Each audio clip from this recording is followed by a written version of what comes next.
Bismillahirrahmanirrahim. Alhamdulillahirabbil alamin wa bihi nasta'in ala umurid dunya waddin. Wassalatu wassalamu ala sayyidil mursalin sayyidina wa habibina wa syafi'ina wa maulana Muhammadin wa ala alihi washabihi ajmain, khususan man sannafa hadzal kitab rahimallahu ta'ala wa nafa'ana bihi wa bi ulumihi wa bi ulumihi wa bi ulumihi wa fid dharaini amin. Al-Fatihah. A'udzu billahi minasy syaithanir rajim. Bismillahirrahmanirrahim. Alhamdulillahi rabbil alamin arrahmanir rahim maliki yaumiddin. Iyyaka na'budu wa iyyaka nasta'in. Ihdinas siratal mustaqim. Shiratal ladzina an'amta 'alaihim ghairil maghdubi 'alaihim waladdallin. Amin. Bismillahirrahmanirrahim. Para asatidz, sahabat-sahabat sekalian, melanjutkan pembacaan kitab Futuhul Ghaib karya dari Syekh Muhyiddin Abdul Qadir Al-Jailani radhiyallahu anhu wa qaddasallahu sirrah. Al-Maqalatul Arba'una, maqalah yang ke-40. Al-Maqalatul Arba'una, maqalah yang ke-40. Mata yasihu, kapankah sah, kapankah jadi sah? As-saliku, siapa salik? Salik penempuh kesucian jiwa, para sufi. Kapankah seorang salik, seorang sufi, orang yang menuju kepada Allah ini sah? Ayyakuna, akan jadi siapa salik, akan ada siapa si salik, fi zumratir ruhaniyin, di dalam rombongannya para ruhaniyin, di dalam rombongannya ruhaniyin. Makalah yang ke-40 ini akan membahas mengenai kapankah kita ini salik. Kita ini kan salik, orang yang sedang menempuh perjalanan menuju ke hadratnya Allah, namanya salik kita ini. Kapankah kita menjadi sah ada di dalam rombongannya ruhaniyin. Ruhaniyin ini adalah al-kamilina min ibadillah, orang-orang yang sempurna di sisi Allah. Itu namanya ruhaniyin. Kapankah kita ini sah bisa masuk dalam rombongannya ruhaniyin, yaitu orang-orang yang sempurna di sisi Allah. Qala radhiyallahu anhu wa ardhah. Bersabdalah Tuan Syekh Abdul Qadir Al-Jailani radhiyallahu anhu wa ardhah. La tatma, jangan berharap besar kamu. Antadhula, akan dapat masuk kamu. Fi zumratir ruhaniyin, di dalam rombongannya ruhaniyin. Kamu jangan GR dulu, jangan punya harapan besar dulu, jangan berharap besar dulu bisa masuk di dalam golongannya para wali, di dalam golongannya para ruh-ruh yang mulia, para nabi, para aulia, para ulama sholihin. Kamu jangan berharap besar dulu masuk ke dalam situ, dalam rombongan itu. Hatta tuadi, sehingga memusuhi kamu. Jumlataka, pada seluruh dirimu. Satu syaratnya, musuhi seluruh dirimu. Yang kedua, watabayana, dan memisahkan, watubayina, dan memisahkan kamu, watubayina, dan memisahkan kamu, jami al jawarihi, pada semua organ-organ, wal a'dha'i, dan anggota-anggota tubuh. Dua.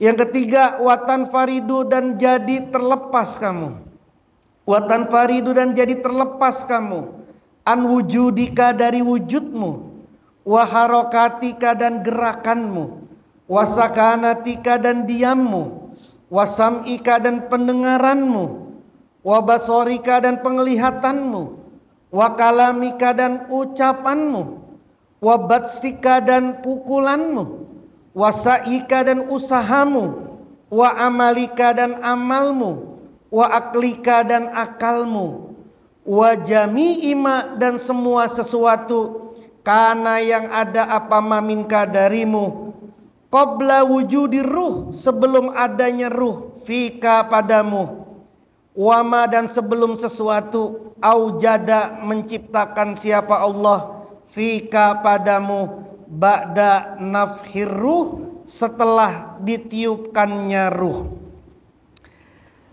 3 syaratnya bisa masuk ke dalam rombongannya ruhaniyin, kata Syekh Abdul Qadir. 3 syaratnya.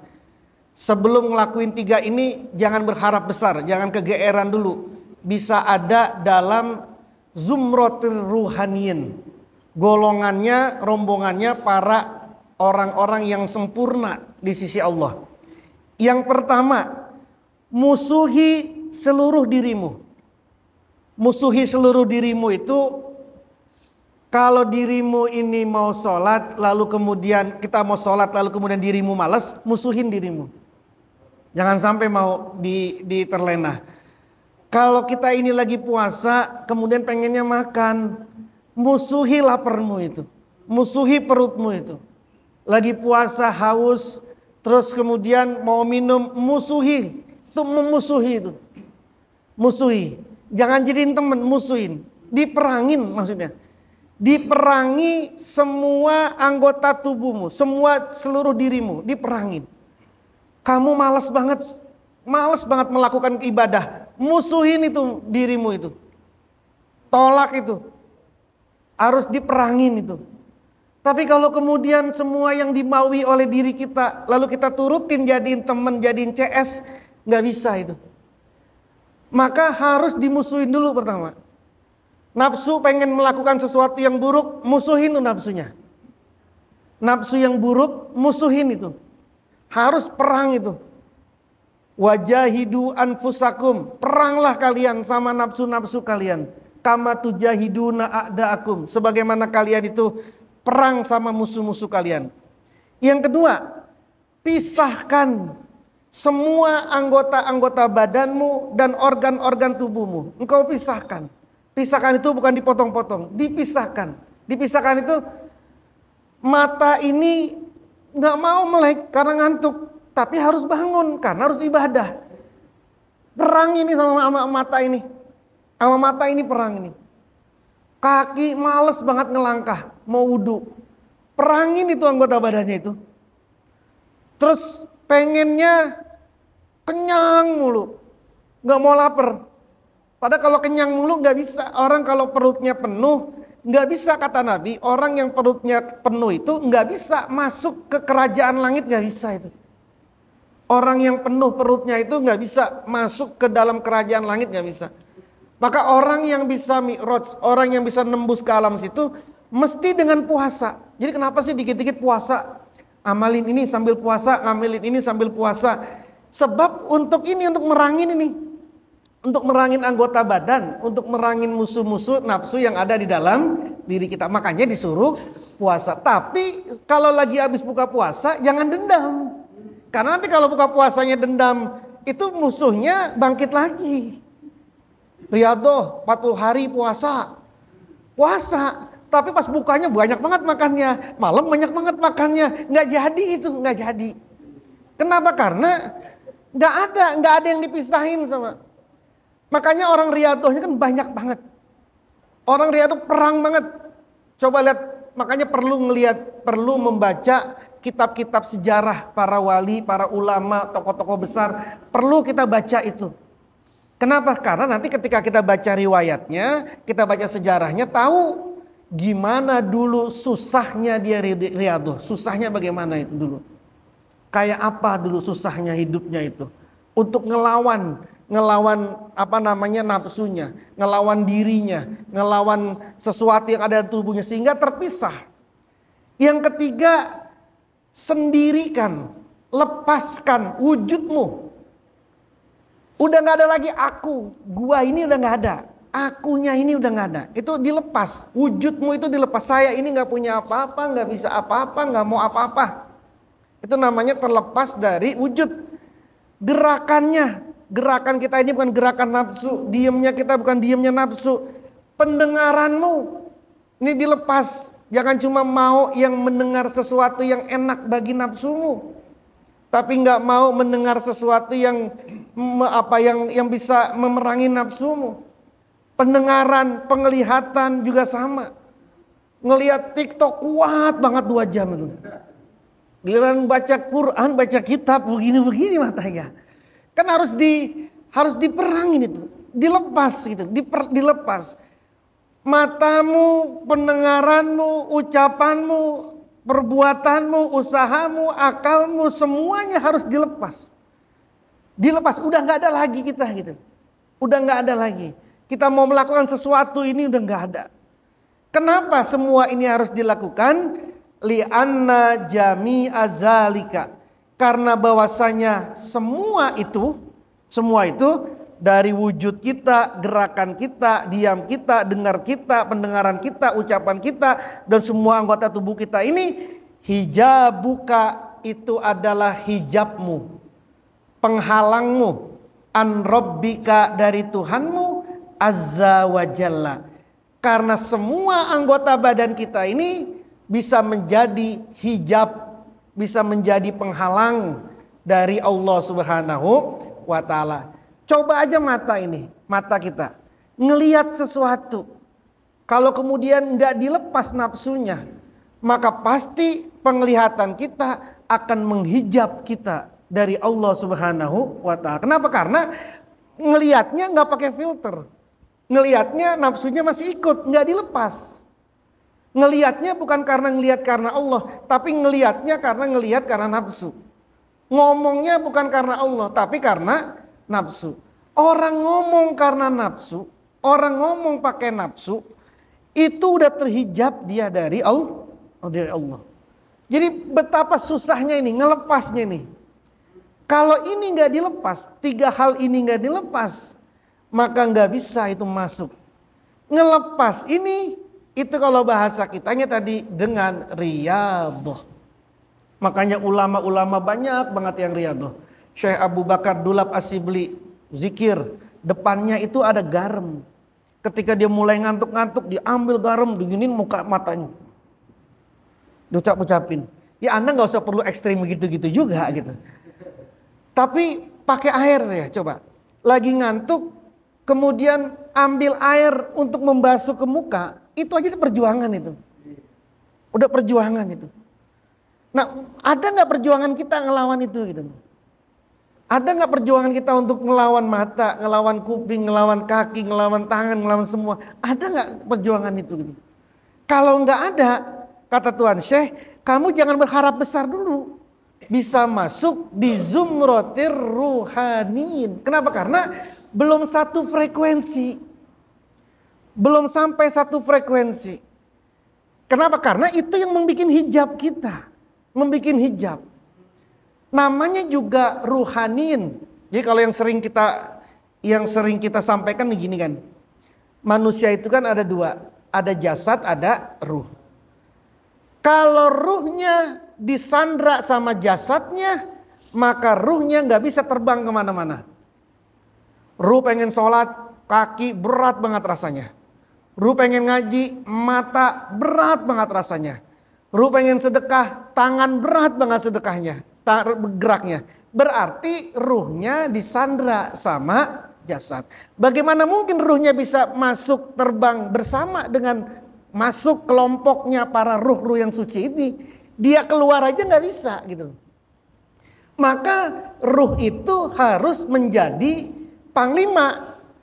Jasad harus dikendalikan sama ruh. Ruhlah yang mengendalikan diri kita. Kalau ruhnya pengen ibadah, jasad ikut.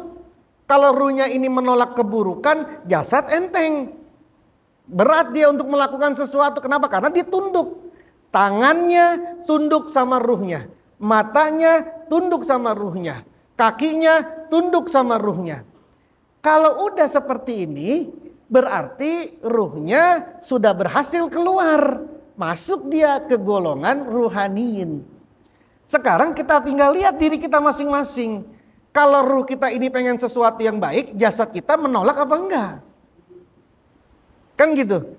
Emang kita datang ngaji ke sini nggak pakai perjuangan apa? nggak pakai perjuangan. Lebih berat mana datang ke sini sama ke Pondok Indah Mall misalnya?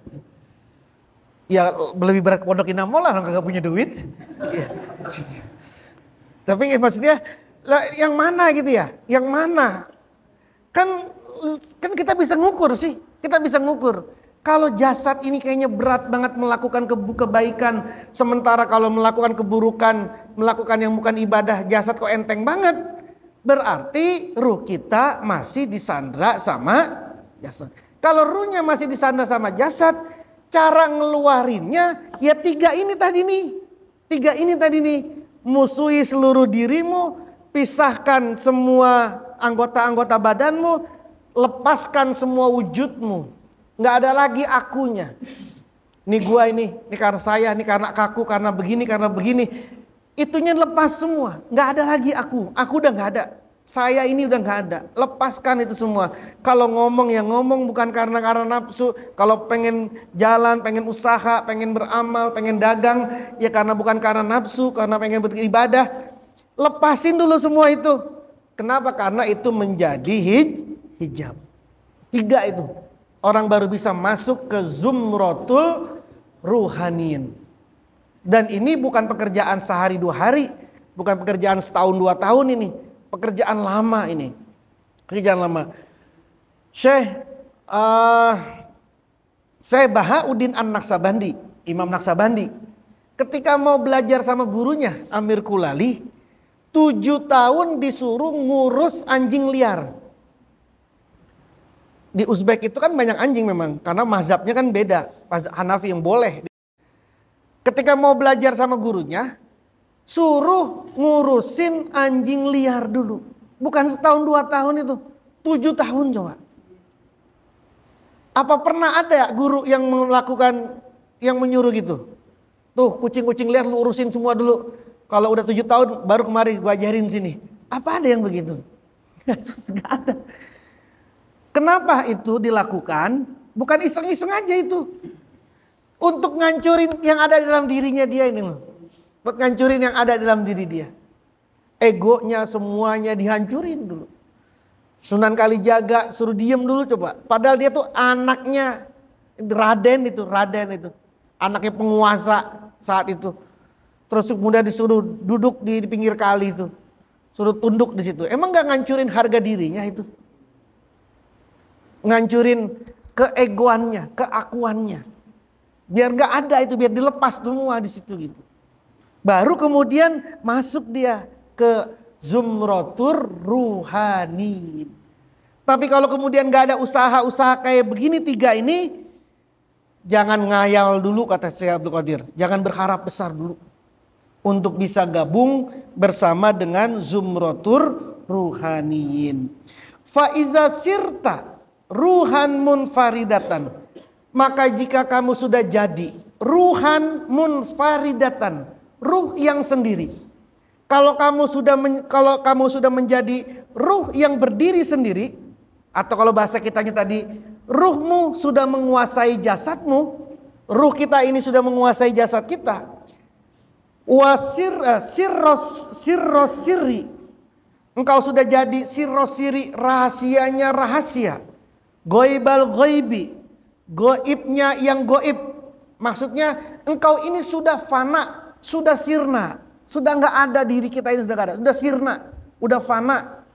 Akunya udah nggak ada, nafsunya, keinginan-keinginan yang buruk udah nggak ada. Pokoknya udah sirna saja. Apa yang kita lakukan udah terserah. Saya mau usaha sekarang, nanti hasilnya ya terserah Allah. Allah ngasih untung, ya alhamdulillah. Allah kagak ngasih untung, ngasih kerugian, ya sudah disabarin. Ada kayak begitu tiap hari, nggak ada penyesalan, nggak ada kekecewaan, nggak ada ngeluh. Ini udah lama usaha kok nggak laku-laku, udah begini kok, nggak ada lagi udah itunya udah nggak ada lagi tuh, ngeluh-ngeluhnya itu udah nggak ada lagi. Terus mempertanyakan itunya udah nggak lagi. Kenapa? Karena goibal goib dia, udah sirna dia, udah nggak ada apa-apa. Pokoknya dia ibadah, kerja, usaha. Urusan nanti dia berhasil apa enggak, sukses apa enggak, laku apa enggak laku, dia udah lepas dari itu gitu. Kalau laku dia alhamdulillah, enggak laku ya sudah alhamdulillah juga, enggak berpengaruh apa-apa sama dia gitu. Ya sudah, Ya sudah, kenapa? Karena urusan saya pokoknya usaha yang benar, kerja yang benar, dagang yang benar, urusan yang lainnya urusan Allah. Dia udah gak mikirin hasilnya sudah, dia mikirin usahanya saja. Itu namanya ghaibal ghaibi, dia sudah fana dia, sudah sirna, udah gak ada lagi. Kalau masih memperhitungkan, ini gue kurang apa sih? Makanan gue kan enak banget. Kalau dibandingin sama warung itu tuh kagak ada apa-apanya ini mah. Ini loh kualitasnya baik-baik. Kenapa sono laku sini nggak laku? Kenapa ini kok nggak laku-laku? Masih kayak begitu? Belum itu. Itu masih hijab itu. Mubayinan lil asya, memisahkan diri lil asya'i pada berbagai macam, fi sirrika pada dirimu. Muttahizan yang menjadikan lil kulli pada semuanya aduan musuh. Wahijaban dan jadi hijab, wazulmatan dan jadi kegelapan. Kama qala sebagaimana bersabda Ibrahim al-Khalil, Nabi Ibrahim al-Khalil alaihissalam, fa innahum aduwwun li illa rabbal alamin. Maka sesungguhnya mereka berhala-berhala itu aduwwun li, musuhnya aku, illa kecuali rabbal alamina, Tuhan semesta alam. Qala berkata Nabi Ibrahim, zalika demikian itu, siapa musuhnya itu? Lil asnami, pada berhala. Apapun yang menyibukkanmu dari Allah, maka itu adalah berhalamu. Fa inna ma sagolaka anil haq fahuwa sonamuka. Sesuatu yang menyibukkan dirimu daripada Allah, maka sesuatu itu adalah berhala bagimu. Dan berhala harus dijadikan musuh. Apapun saja. Jadi berhala itu bukan ada patung disembah, ada kuburan disembah, ada pohon keramat disembah. Berhala itu bukan itu aja. Berhala itu katanya di sini sesuatu yang menyibukkanmu daripada Allah, maka itu adalah berhalamu. Faj'al, maka jadikanlah anta ya kamu, jumlataka pada semua dirimu, wa ajza'aka dan bagian-bagianmu, asnaman seperti berhala, ma'asa iril khalqi bersama seluruh makhluk. Maka jadikanlah seluruh dirimu ini semua nih beserta partikel-partikelnya, beserta bagian-bagian yang ada dalam tubuh kita, jadikanlah seperti berhala. Bukan untuk disembah, untuk dimusuhi. Kaki berat banget mau melakukan ibadah, jadiin berhala. Berhala ini mah musuh ini. Terus mata berat banget untuk melakukan ibadah, musuhin tuh mata. Berhala ini harus dimusuhin, diperangin. Semua nih yang ada nih, semua. Istri goda-godain mulu, misalnya gitu. Mau orang tahajud, mau apa? Berhala. Ya tapi jangan tiap hari juga. Kalau tiap hari, kalau sesekali. Ada seorang ulama, namanya Ibnu Arabi. Suatu sore dia ketemu sama ulama lain, ulama bawa kitab. Kata Ibnu Arabi, minjem kitabnya dong. Minjem. Kemudian dilihat, bagus banget, saya minta salinannya. Nggak ada, cuma ada satu-satunya. Zaman itu kan belum ada fotokopi, belum ada scan, belum ada segala macam. Kalau pengen disalin ya nulis. Nggak ada lagi, nggak ada. Saya minjem dong. Jangan, nanti kalau hilang saya nggak punya lagi. Saya janji, besok saya akan pulangin. Bener ya, janji? Iya, besok saya akan pulangin. Malam itu Ibnu Arabi sibuk baca kitabnya itu. Istrinya udah goda-godain ngasih kode. Dari kode halus sampai kode kasar. Kode halus tuh gimana coba? Udah pokoknya mau nih istrinya. Ngajak gitu tuh. Ibnu Arabi begini saja. Terus dipelajarin semua. Udah dehemnya tuh udah pokoknya udah kode lah. Udah kode. Sampai subuh Ibnu Arabi ini baca. Lalu kemudian Ibnu Arabi ke masjid. Sholat subuh, habis sholat subuh ngajar sampai matahari terbit. Setelah pagi pulang kok ada bau-bau kebakar. Kamu masak apa? Kata Ibnu Arabi. Lihat aja tuh di meja. Ketika ngeliat di meja, kitabnya dibakar. Kitabnya dibakar sama istrinya. Karena gara-gara kitab ini gue malam ini kagak dapat apa-apa, misalnya gitu. Dibakar itu. Ibnu Arabi nggak marah, nggak apa. Langsung dia ngambil pena, ngambil baki, tinta, ngambil kertas, ditulis semua. Sampai menjelang zuhur nulis. Habis zuhur dibalikin. Coba saya lihat, ada nggak satu huruf pun yang hilang? Dilihat, nggak ada, persis sama semua. Ingatannya itu. Jadi kalau mau ingatan begitu, diomelin istri. Tuh gara-gara begitu tuh. Jadi ada pembahasan orang yang inhibal, orang yang terperdaya dengan kitab. Gitu ya. Karena dianggap dia udah karena sibuk, akhirnya istrinya itu ngajakin nggak mau gitu loh. Ya udah sibuk mah gini gitu. Ya Anda baca kitab enggak, sholat enggak, terus ngarang kitab enggak, terus istri minta kagak dikasih, cekek aja. Kayak gitu. Apa baca kitab enggak, baca apa enggak, sholat enggak mau, cekek aja gitu ya. Gitu ya. Cekek aja. Nah, jadi semuanya kayak begitu. Falatuti, maka jangan kamu taat sayan sedikit pun min zalika, dari demikian itu. Kamu jangan taat dari itu semua, jangan turutin. Mata maunya masih merem, jangan turutin. Kaki berat banget mau melangkah, jangan diturutin. Kamu jangan turutin itu. Terus wala tattabihu, dan kamu jangan mengikuti pada sesuatu jumlatan, pada keseluruhan dirimu. Jangan kamu ikutin, jangan kamu turutin, jangan kamu taatin itu. Sesuatu yang buruk dalam diri kita itu jangan diturutin, jangan diikutin. Perang itu. Sehingga nanti tangannya menjadi tunduk, kakinya menjadi tunduk, pandangannya menjadi tunduk, segala macam menjadi tunduk. Jangan diikuti katanya.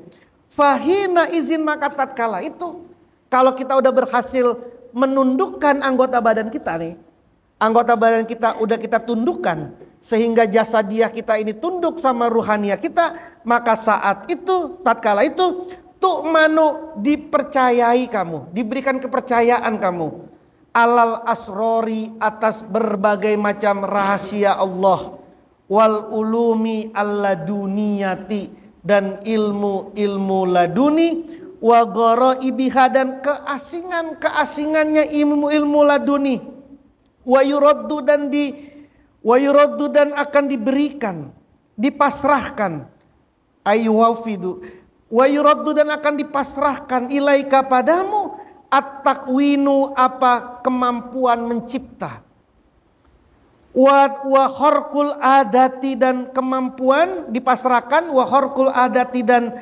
keluar biasaan allatihia, yang adapun keluar biasaan itu min qabilil qudrati, dari arah kemampuan, allati takunu, yang ada apa kemampuan, lil mu'minina, bagi orang-orang mukmin, fil jannati, di dalam sorga. Kalau udah orang bisa naklukin dirinya sendiri, maka saat itu juga Allah akan berikan kepercayaan sama dia, alal asrori, satu, berbagai macam misteri Allah. Apa saja misteri itu kan sama seperti, ya sama, Anda tahu nggak besok dapat uang? Kan nggak tahu, itu kan misteri kan. Tapi kalau kemudian sudah diberikan misteri sama Allah, dikasih tahu, udah tenang aja, besok juga ada. Kalau udah tahu besok itu ada, tenang nggak? Misalnya Anda nggak punya duit sekarang, terus tapi dibilangin, tenang ya, besok jam 8 saya transfer. Tenang nggak malam ini? Karena tahu besok mau di transfer.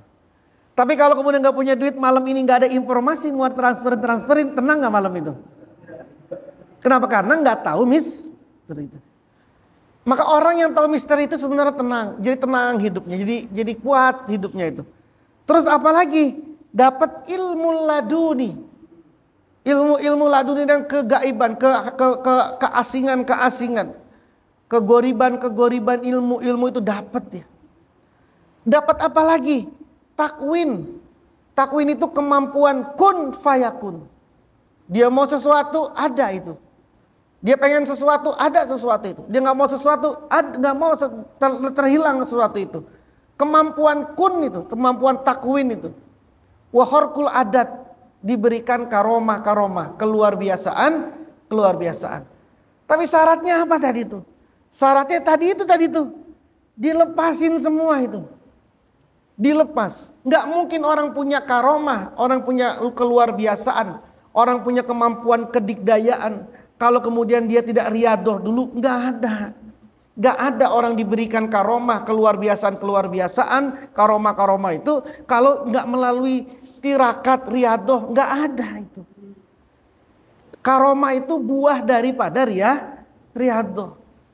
Anda pengen kebal, puasa dulu 3 hari, itu kan riadoh. Anda pengen kebal, tulis dulu, kemudian kum, nyebur di kali selama dari tengah malam sampai subuh. Nah itu kan riadoh sih. Mau itu benar apa enggak, tapi kan itu bagian dari riadoh untuk menanggalkan apa yang ada di dalam dirinya. Termasuk ada ulama namanya Syekh Abu Bakar Al-Hurwi. Ini ulama besar dan beliau adalah sahibul karomah, orang yang punya karomah. Ini dia dapat karomah ini karena istrinya. Jadi kan gini ceritanya. Dia itu suatu malam ada orang pengen ziarah, pengen ketemu sama Syekh Abu Bakar Al-Hurwi ini. Saya pengen berguru, pengen ketemu sama Syekh. Karena udah malam, akhirnya calon muridnya ini ngineplah di samping rumahnya si Syekh. Malam-malam kedengeran si Syekh lagi diomel-omelin sama bininya. Wah, apa lu, orang-orang bilang lu kiai, padahal lu apa sih lu, orang pokoknya begitulah. Pokoknya menghina suaminya nih, istrinya nih, bawel pokoknya. Orang cium tangan, pokoknya ngomong begitulah. Diam saja. Nah, si muridnya ini langsung down nih hatinya. Lah, guru gue diginiin sama bininya. Bininya tahu dia. Kok nggak ada harga dirinya banget sih? Bininya sampai ngomong kayak begini. Terus ya pokoknya jelek lah. Akhirnya kacau nih hatinya. Nggak jadi dia pengen berguru sama. Nah pagi-pagi dia mau pulang. Udah pulang aja, nggak mau nemuin. Tapi kemudian batinnya juga nggak enak. Udah tanggung lah. Udah nyampe di sini, masa kagak ditemuin. Datanglah pagi-pagi, ketok. Keluar istrinya. Mana guru, mana Syekh? Syekh lagi di gobah. Syekh lagi di hutan. Lagi ngambil kayu bakar. Disamperin nih sama calon murid ke mana? Ke hutan. Nyampe di hutan, dia ngeliat dari kejauhan si Syekh lagi duduk. Yang membuat dia bingung, membuat dia kaget, di depannya Syekh ada macan. Macannya lagi mata-matahin kayu. Dipatah-patahin sama macan itu, kemudian Syekhnya tinggal ngambil aja. Jadi kan ngambil kayu bakar nih, tapi yang mata-matahin adalah si Syekh, si macan itu. Udah diambil, diikat, ditaruh di punggungnya macan. Dijadiin kayak kuda gitu. Lalu kemudian jalanlah berdua ini Syekh sama macan ini yang bawa kayu bakar. Sampai mau keluar hutan, lalu kemudian dilepas sama Syekh kayu bakarnya. Lalu kemudian si macan ini masuk lagi. Muridnya langsung nguber, datang.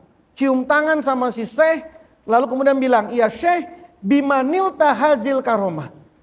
Sebab apa kamu dapat karomah kayak begini? Kok bisa nundukin singa macan kayak gini? Bisobri ala lisani imroti kama tasma'ul barihah. Sebab kesabaranku atas mulut istriku seperti kamu yang kamu dengar tadi malam. Padahal Syekhnya kan juga nggak tahu. Ya, dia kan tahu kalau dia dengerin kan. Itu ada 2 karomah. Sebab kesabaranku atas omelan istriku seperti yang kamu dengar semalam. Jadi nundukin singa berupa istri, maka engkau akan ditundukin sama singa beneran. Nah, kira-kira begitu saja. Jadi dia diam aja. Anda diomelin sama istri, saya diam saja. Itu bagian dari riyadhah dan pasti Anda punya karomah. Jadi kalau istri lagi marah, ngomel, jangan ditimpalin. Semakin Anda sabar dengan omelan istri, semakin tinggi derajat Anda. Sudah, pegang ini. Itu udah kata Imam Ghazali bahkan as-sabru ala lisanin nisa mimma yumtahanu bihil auliya. Sabar atas mulutnya si istri bagian dari ujiannya para wali. Jadi kalau Anda ini tiap hari diomelin mulu sama istri, calon wali Anda itu. Seminggu nggak diomelin sama istri, curiga Anda. Cari gara-gara. Biar diomelin sama Tapi kalau diomelin diem, jangan ngebantah. Satu-satunya yang boleh Anda lakukan kalau istri lagi ngomel, keluarin uang 100.000. Masih ngomel lagi, keluarin lagi selembar lagi. Langsung tunduk, insya Allah. Insya Allah. Jangan-jangan duitnya udah diambil masih marah juga. Nah, bagiannya diem, diomelin sama istri mah diem. Udah diem aja. Tidak ada ulama Nabi yang tidak diomelin sama istri, tidak ada itu. Siti Aisyah sampai banting-banting meja, sampai banting-banting mangkok di depan Nabi itu. Diam aja Nabi. Sampai Aisyah bilang, wahai engkau yang mengaku Nabi. Ngomong sama Nabi Muhammad begitu. Kalau lagi ngambek gitu. Kalau yang ngambek itu Siti Aisyah itu ngomongnya, wahai engkau yang ngaku jadi. Ngomong ke Nabi Muhammad begitu tuh. Itu Siti Aisyah. Cuma kan alhamdulillah Siti Aisyah jadi bagus kan karena ada lagunya kan. Siti Aisyah gitu, betapa romantis. Galaknya itu yang luar biasa Siti Aisyah itu. Jadi jangan punya saya pengen jadi Siti Aisyah, jangan jadi Siti Aisyah ya. Jangan tahu romantisnya, galaknya luar biasa itu. Nabi itu banyak cerita-cerita kayak gini banyak itu. Banyak cerita kayak gitu. Dia jadi sabar. Nah, sabar bagian dari riyadhah itu akan membuatmu mendapatkan karomah. Nah, di sini nih. Fatakuna maka ada kamu fi hazil halah, di dalam keadaan ini, kalau kamu sudah seperti ini, ka'annaka uhyita ba'dal mauti fil akhirah. Maka kamu seakan-akan kamu uhyita, dihidupkan kamu ba'dal mauti, setelah kematian, fil akhirati, di dalam akhirat. Maka keadaanmu seperti orang yang dihidupkan lagi setelah kematian di akhirat. Atau kalau bahasa nabinya, kayaumin waladathu ummuh, seperti bayi yang baru dilahirkan. Sama kita bukan berarti jadi bayi lagi, tetap sih casing kita tetap nih, casingnya tetap, tapi dalamnya yang sudah berubah. Tetap kitanya mah, tapi dalamnya yang sudah berubah. Bagaimana perubahannya? Fatakuna maka ada kulliyatuka, apa keseluruhan dirimu itu kudrotan, sebuah kekuasaan. Tasma'u, yang kamu dapat mendengar, billahi, dengan Allah. Watantiku, dan kamu mengucapkan, billahi, dengan Allah.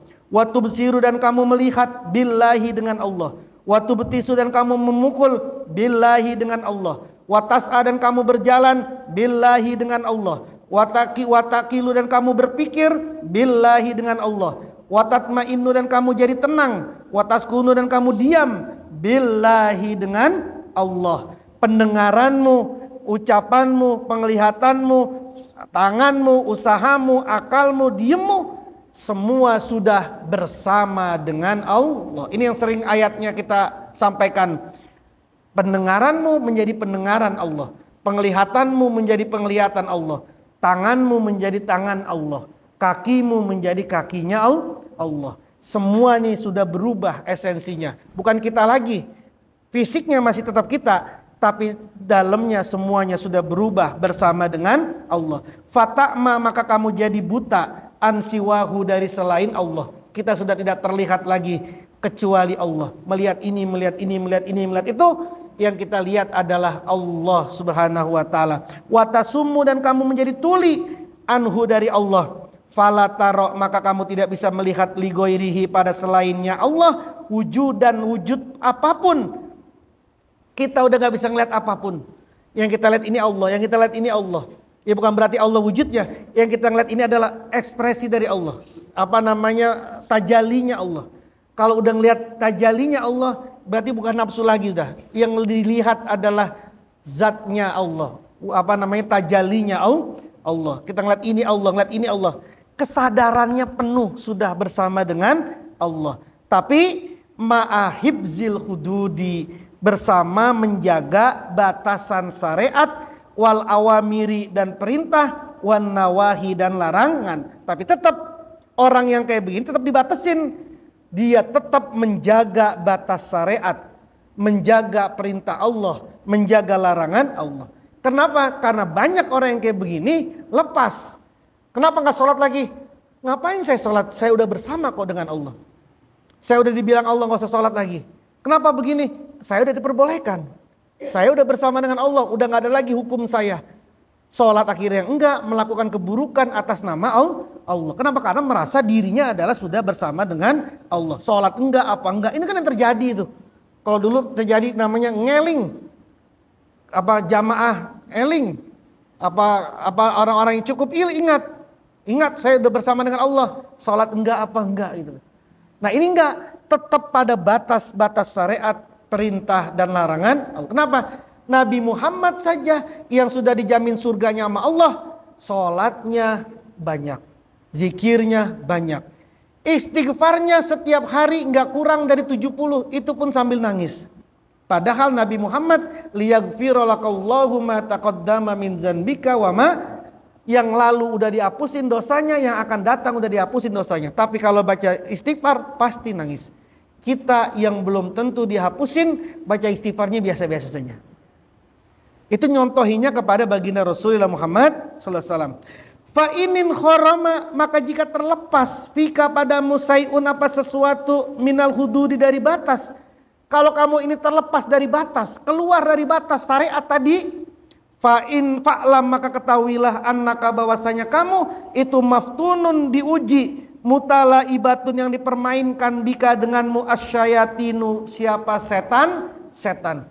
Kalau kamu lepas dari syariat, engkau kagak mau lagi sholat, kagak mau lagi melakukan perintah Allah, karena merasa udah sakti mandraguna, udah bisa melakukan ini, karomahnya udah banyak, udah mampu, udah punya kesaktian, lalu kemudian lepas dari syariat, ketahuilah, kata Syekh Abdul Qadir, engkau sedang difitnah, diuji, dan engkau sedang dipermainkan oleh setan. Warji, dan kembalilah kamu ila hukmi syar'i, pada hukum syariat. Wada, dan tinggalkanlah anka darimu ro'yal hawa, pikirannya nafsu, pandangannya nafsu. Kenapa? Li'anna kulla hakikatin, karena bahwasanya semua hakikat, semua ilmu batin, lam tushad, yang tidak dipersaksikan, laha pada hakikat, as-syari'atu apa syariat, fahiyya, maka adapun hakikat itu zindikotun, adalah kafir zindik. Anda punya ilmu batin sehebat apapun, tapi tidak dibarengi oleh syariat, menjadikan orang itu kafir zindik. Dia punya kemampuan santri mandraguna, bisa kebal, bisa ngeluarin duit, bisa ngapa, tapi dia keluar dari syariat, ketahuilah dia adalah kafir zindik, yang tidak boleh siapapun ikut dan mengikuti ajarannya dia. Kenapa? Sudah keluar dari syariat. Orang ini sudah dipermainkan oleh setan. Nauzubillah min dzalik. Wallahu a'lam bissawab. Al-Fatihah. Auzubillahi minasyaitonir rajim. Alhamdulillahirabbil alamin, arrahmanir rahim, maliki yaumiddin, iyyaka na'budu wa iyyaka nasta'in, ihdinas siratal mustaqim, siratal ladzina an'amta 'alaihim ghairil maghdubi 'alaihim waladdallin. Amin. Bismillahirrahmanirrahim. Allahumma sokhan wa bahan hamim la yusurun, waj'alna min baini aydihim sadda wa min khalfihim sadda fa agzaynahum fa hum la yubsirun. Kaf ha ya ain sad ha mim ain sin qaf, la yusaddauna anha wa la yunzifun. Ya Rabbi wa ya Rabbu ya Rabbu, wa la haula wa la quwwata illa billahil aliyyil azim. Allahumma sokhan wa bahan hamim la yusurun, waj'alna min baini aydihim sadda wa min khalfihim sadda fa agzaynahum fa hum la yubsirun. Kaf ha ya ain sad ha mim ain sin qaf, la yusaddauna anha wa la yunzifun. Ya Rabbu ya Rabbu ya Rabbu, wa la haula wa la quwwata illa billahil aliyyil azim. Allahumma sokhan wa bahan hamim la yusurun, waj'alna min baini aydihim sadda wa min khalfihim sadda fa agzaynahum fa hum la yubsirun. Kaf ha ya ain sad ha mim ain sin qaf, la yusaddauna anha wa la yunzifun. Ya Rabbu ya Rabbu ya Rabbu, wa la haula wa la quwwata quwwata illa billahil aliyyil azim. Bismillahil syafi, bismillahil kafi, bismillahil maafi, bismillahil ladzi la yadurru ma'asmihi syai'un fil ardi wala fis samai wa huwas samiul alim. Bismillahil syafi, bismillahil kafi, bismillahil maafi, bismillahil ladzi la yadurru ma'asmihi syai'un fil ardi wala fis samai wa huwas samiul alim. Bismillahil syafi, bismillahil kafi, bismillahil maafi, bismillahil ladzi la yadurru ma'asmihi syai'un fil ardi wala fis samai wa huwas samiul alim.